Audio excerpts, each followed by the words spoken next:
Bueno, para no perder la costumbre, quería comentar un par de cosas en relación a algunos temas que me están dando vueltas y creo que, bueno, en video siempre es más rápido y más útil. Bueno, lo primero que quería decir, bueno, son dos temas los que quisiera abordar. Uno es en relación al discurso sobre el reconocimiento de privilegios entre la izquierda blanca y las feministas blancas, y el otro en relación al uso de las teorías decoloniales, anticoloniales y sobre la colonialidad dentro de los intelectuales de la izquierda blanca. Bueno, en relación al tema de los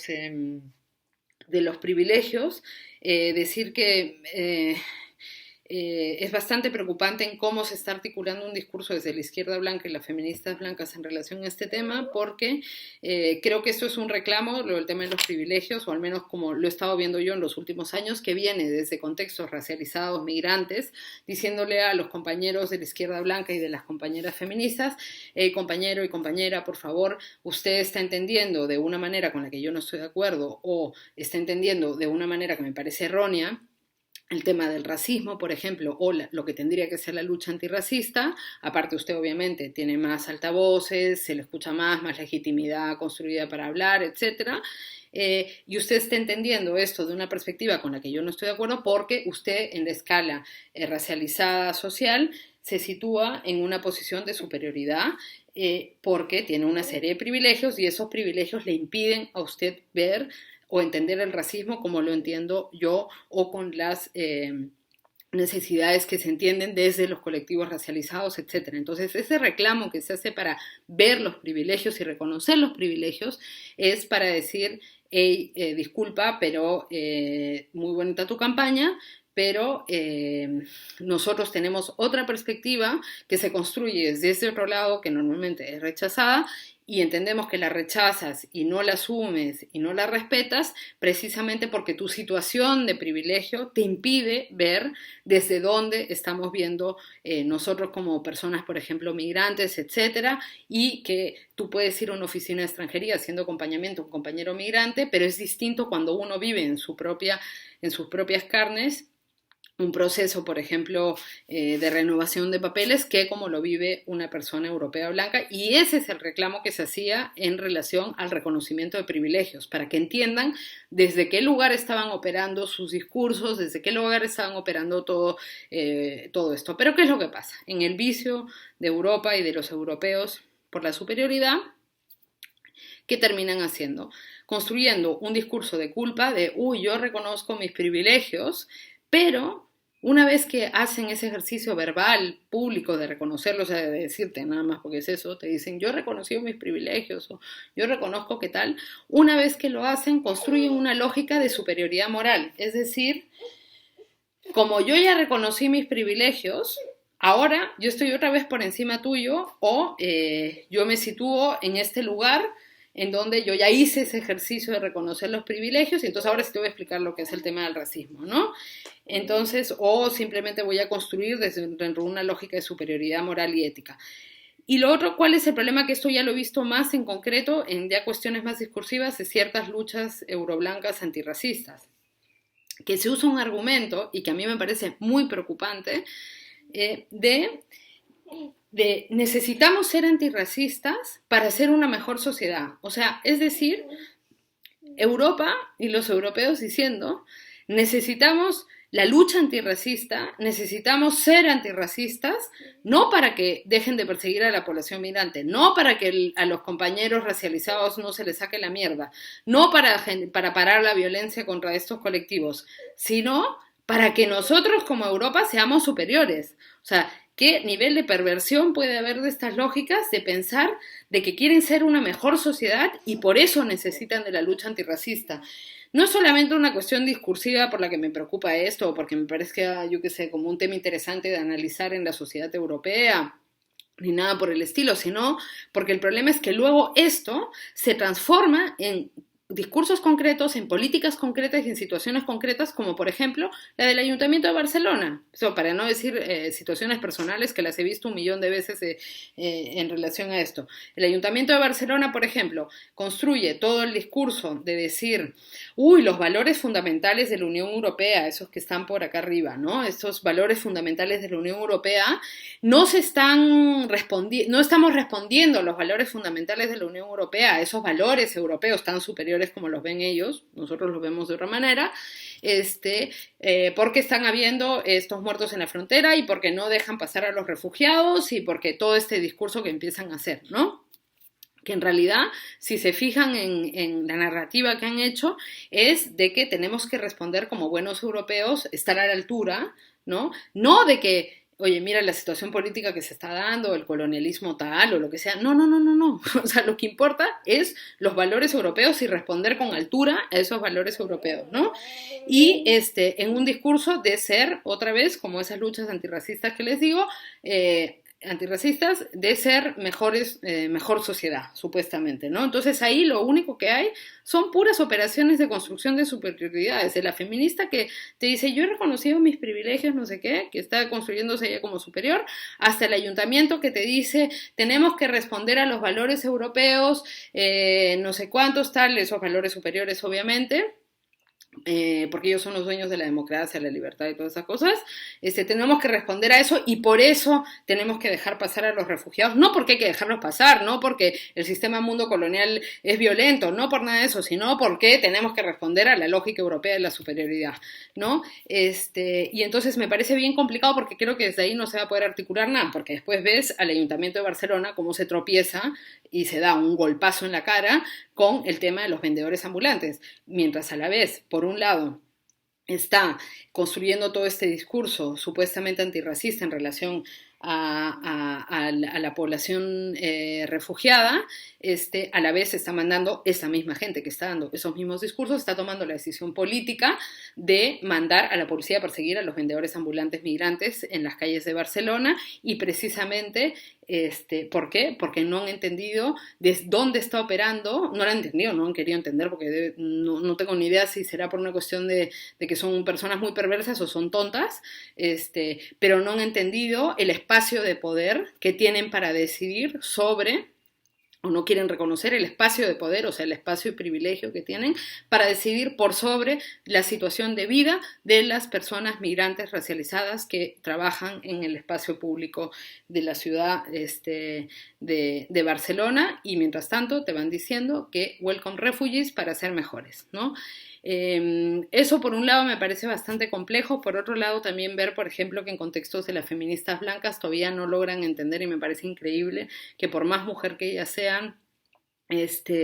y por más machismo que exista en el contexto europeo, ellas siempre van a estar en una situación de superioridad en relación a los compañeros migrantes racializados hombres. Es una cosa que a veces ellas creen que se pueden abstraer en otros mundos y en otros espacios y ponerse a ellas solamente como mujer, no como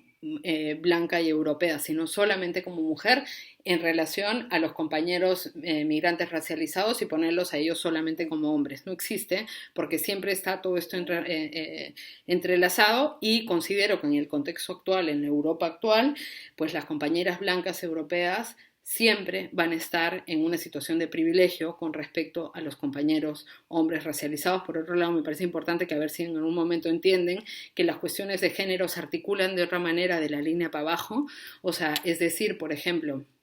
el hecho de ser hombre negro en el contexto europeo, ¿vale? Es un marcador muy fuerte como para que la policía te persiga y el hecho de ser hombre en concreto puede generar una situación de persecución mucho más fuerte a que si eres mujer. No quiere decir que las mujeres racializadas no vean opresiones brutales y opresiones peores en varios contextos, no quiere decir que no vean opresiones de todo tipo, pero sí es importante que entiendan que el hecho de ser hombre racializado es un motivo para tener mayor persecución, por ejemplo, de la policía o digamos, ser más propenso a que se te tire un discurso racista brutal, precisamente relacionado con tu género. Y entonces eso de ahí dejar claro que no es que ellas se van a poder ir a otro mundo en donde hay solamente la lógica de género, y en donde ellas ahí en ese otro mundo viven por debajo de los compañeros migrantes racializados hombres. Y pues eso, dejar, o sea, en claro que siempre van a tener, y en el contexto actual más que nunca, siempre están en una situación de privilegio con respecto a los compañeros. Por otro lado, en relación a esto, también me ha pasado de ver precisamente, por ejemplo, que distintas feministas que interpretan bastante, no sé, para mí mal, estas luchas, de pronto van, por ejemplo, a los compañeros migrantes racializados a decirles, ¿y dónde están las mujeres? Y los temas de género en tu no sé qué, y tal cosa, la cuestión trans, o sea, como que toda la cuestión de la interseccionalidad la terminan sacando como si fuese un examen que le van a hacer las feministas blancas que han asumido ahora la cuestión interseccional a los colectivos racializados y a las personas racializadas y sobre todo a los compañeros racializados. Y también obviamente decir que dentro de estas lógicas siempre la exigencia a los compañeros racializados, migrantes, en relación a las cuestiones de género va a ser mayor que a los compañeros blancos. O sea, los blancos yo he visto, pero mogollón de veces cómo se les pasa, se les deja, se les permite actuar, y hay de ti, compañero racializado, que te pases una rayita porque se te van a tirar todas las compañeras, las feministas, blancas en relación a ese tema. Por otro lado, bueno, quería comentar lo del tema de la abstracción, el uso de la colonialidad, de las teorías de la colonialidad, las teorías de la decolonialidad, etcétera. Primero, bueno, decir que al menos yo, desde donde las he visto, siempre es de gente racializada con ciertas experiencias, con experiencias anticoloniales, con digamos, una ideología en contra del orden colonial racista, ¿vale? Que vienen casi todos los que yo he leído de las experiencias personales, ninguno parte de un mundo abstracto ni nada, y vienen de lo que se llama mucho en Latinoamérica las teorías encarnadas. Creo que en Latinoamérica, no sé de dónde viene, pero bueno, yo lo he escuchado en Latinoamérica, no sé, que es la teoría que se construye a partir de la experiencia personal. Creo que Yuderquis Espinosa, por ejemplo, es alguien que puede explicar bastante bien este tema, o lo explica bastante bien este tema. Y entonces, ¿pero qué es lo que está pasando ahora en Europa con todo este tema? Yo digo, bueno, qué loco, ¿no? Se han puesto a hablar de colonialidad y no, pues cualquiera diría, bueno, va a contribuir por lo menos a entender el racismo como una cosa más allá de un prejuicio de algunos, sino que es una cosa más compleja y que el tema colonial tiene mucho que ver, y el eurocentrismo, y etcétera. Pero no, ¿qué ha pasado? Los intelectuales de la izquierda blanca cogen el término de la colonialidad, cogen todas estas lógicas, borran a todos los sujetos que construyen esos y se ponen ellos. O sea, es decir, agarran y de pronto empiezan a salir textos de argumentos y movidas en donde el sujeto oprimido es un español. No, o sea, es un español ahorita en el 2017 y que te usa toda la batería de la epistemología de la colonialidad que se ha construido desde esas experiencias racializadas, desde esas experiencias del sur global, desde esas experiencias migrantes, los borra a todos, borra ese orden racial, social, colonial, y se ponen ellos como sujetos oprimidos, y para concha empiezan a utilizar todo esto en relación a, por ejemplo, el norte de Europa, que yo lo siento, sí tiene una relación de opresión seguro, pero no tiene nada que ver con colonialismo. Ese tema, desde mi perspectiva, no tiene que ver con colonialismo. Y bueno, desde la perspectiva de varios más. ¿Por qué me parece importante esto? Porque yo he visto por un lado que hay esto, ¿no? Una especie de, otra vez, digamos, explotación colonial o robo colonial de la producción epistemológica del sur global, de los sujetos racializados, en donde europeos la cogen, borran y la usan para ellos, cuando ellos tienen un huevo de herramientas y aparte súper legitimadas y reconocidas. O sea, la cogen, borran a los sujetos y se ponen ellos, ¿vale? Aparte, obviamente, eso les facilita la situación de evitar hablar de colonialidad y, por ejemplo, no hablar del sistema de control migratorio en el contexto europeo actual, ¿no? Hablar de ellos mismos y sus problemas, ¿no? Por otro lado, también lo he visto en contextos feministas, que se usa el término descolonizar nuestros cuerpos pero también se borra el tema del racismo, o sea, perdón, pero para mí es imposible concebir el tema o utilizar la batería de la epistemología anticolonial, decolonial, etcétera, sin pensar en el tema del racismo, por favor. O sea, ¿cómo es eso de agarrar las herramientas, borrar a los sujetos y quedarse con ellas? Imagínense si le hicieran eso a las feministas, los compañeros de la izquierda, se mueren. Entonces, por un lado me parece complejo eso también, porque ellos ya tienen, y vuelvo a repetir, ya tienen toda una serie de herramientas. Y bueno, contar, por ejemplo, una experiencia que me pasó un día con esto. Había un italiano y entonces él hizo toda una lectura de lo que pasaba, o sea, utilizó todo el discurso del norte y del sur, digamos, del norte y del sur global, para hablar de lo que pasaba en relación a Italia, Alemania y, digamos, el norte y el sur de Europa, ¿no? Hizo esa operación, ¿no? Yo ya me quedé como, uff, o sea, qué complejo, bueno, esas teorías que vienen de ahí para que tú me hables de una cosa que pasa en Italia, o sea, que pasa en Italia con los italianos, ¿no? Entonces, bueno, vale, ya. Usó eso, lo abstrayó, usó esas lógicas y después yo dije, en algún momento de su intervención, como, bueno, sería importante pensar todo eso también teniendo en cuenta los sujetos migrantes y racializados que vivimos y viven en el contexto de Italia o en el contexto de Europa, ¿no? ¿Dónde ubicas tú, dentro de todo ese discurso que me has hecho, a estos sujetos, ¿no? Y yo insistía en la necesidad de tener ese tema sobre la mesa. Y el tipo me dijo literal, ahorita hay 2 millones de parados y esa es la prioridad y no sé qué. O sea, me sacó el peor discurso de la izquierda blanca, que es decirte que hay una prioridad, que es la cuestión del paro, obviamente en relación solamente a su población blanca europea,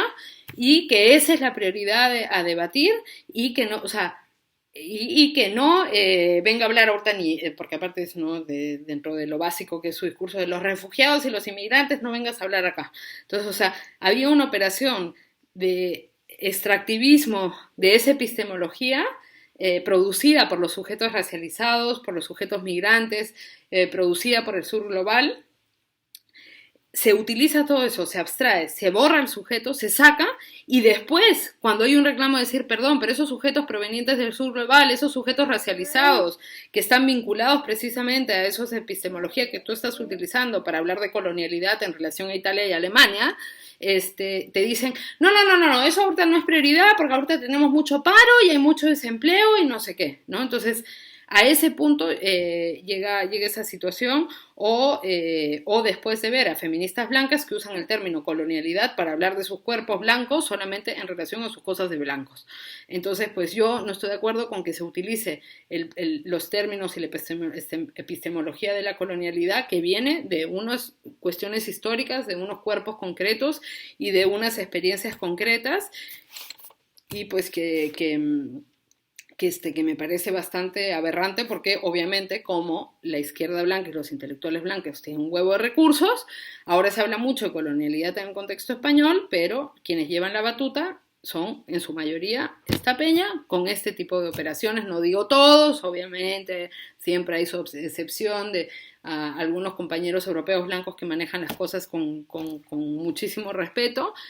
pero es bastante preocupante ese tema. Y bueno, nada, eso es lo que quería comentar.